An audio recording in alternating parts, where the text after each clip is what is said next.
私が試乗しているのはヤマハの WR250R です。このモデル、ヤマハのプレミアムオフロードスポーツとしてデビューを飾って、幾分時間が経過したモデルとはなっていますけれども、それ以降これに匹敵するモデルがなかなか登場していないということで、まだまだこのモデルの輝きは衰えていないなと、そういう感じがするんですけれども、エンジンは水冷4ストローク4バルブ DOHC、排気量は 299cc の単気筒ですね、搭載しています。最大出力は31馬力、最大トルクは24ニュートンメーターということで、ここ最近試乗してきたセロ250トリッカーなどとは、同じ排気量でありながらハイパワーのものが搭載されているということで、やはりスピードレンジが違うオートバイだなと、そういう感じがします。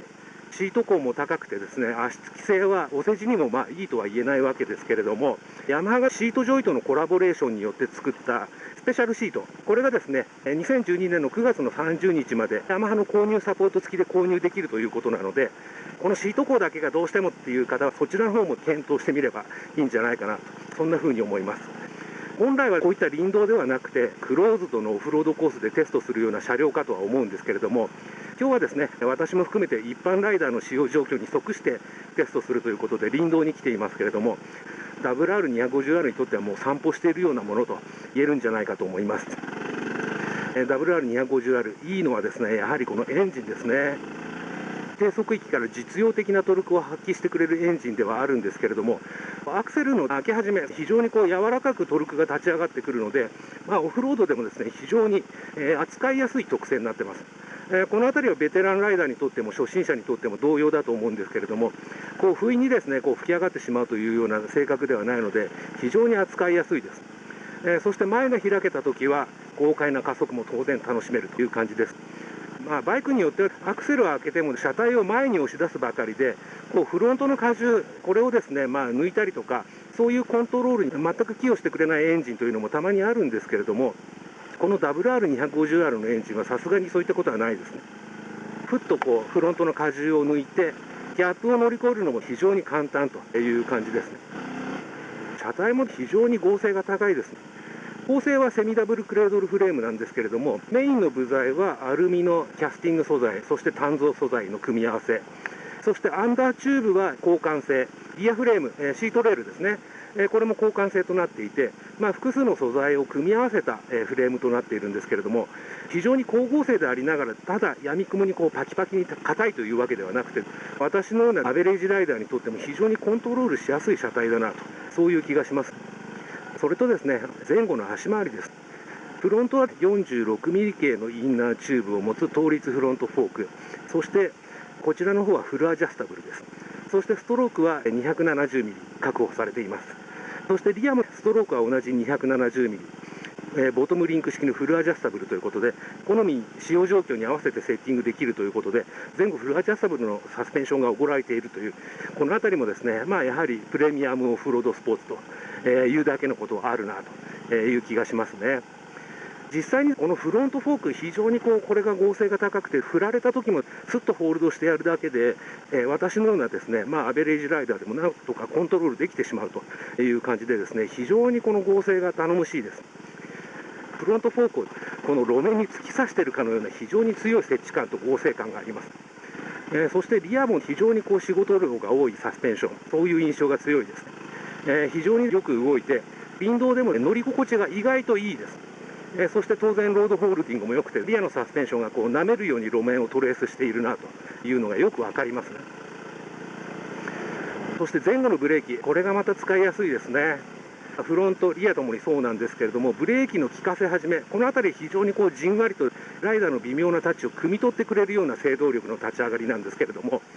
それ以降ですね、グッとレバーを握り込んだり、ペダルを踏み込んでいくと、ロックさせるのも簡単という感じで、非常にグレードの高いパーツがおごられているなと、そういう感じがします。フロントブレーキを少し引きずりながらコーナーリングしたりとか、リアブレーキをですね、踏みながら、リアの後輪の駆動力を調整したりとか、そういったことも自由自在です。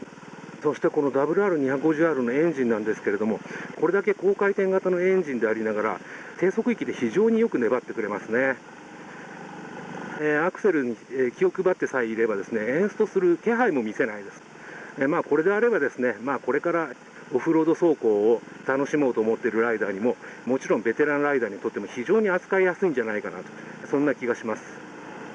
ハンドリングの方もですね、非常に扱いやすいですね。スポーティーなハンドリングだなというのは分かるんですけれども、フロントに余計な入力を与えずにですね、バイク任せにしていけばですね、自然とですね、正しい方向に進んでくれるというような扱いやすさもあってですね、この辺りもですね、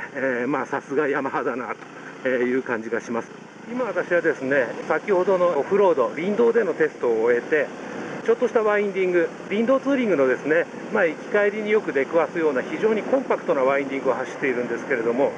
こういった時でもこの WR250R、非常に走りやすく、なおかつ速いなと、そういうイメージが強いですね。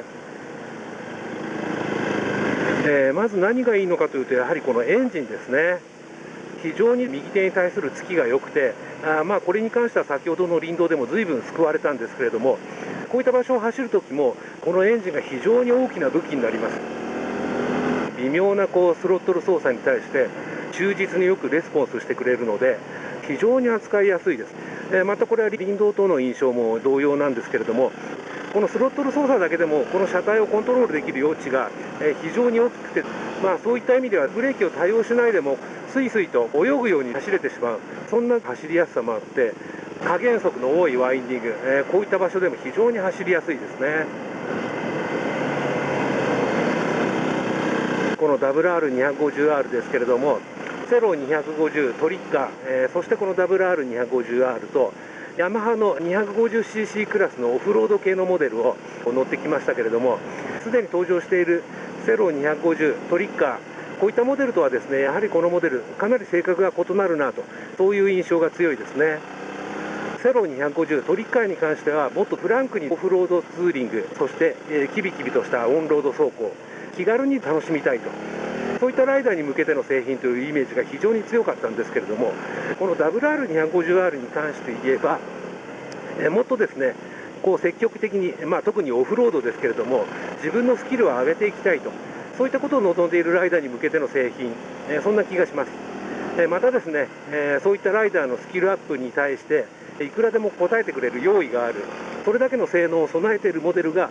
この WR250R なんじゃないかなと、そんな気がします。これだけのスペックと装備を誇るモデルですから、ベテランの方はもちろんですけれども、これから積極的にオフロードに入って自分のライディングスキルを磨きたいと、そういったことを考えているライダーにとっては最高の相棒になってくれるんじゃないかな、そんな気がします。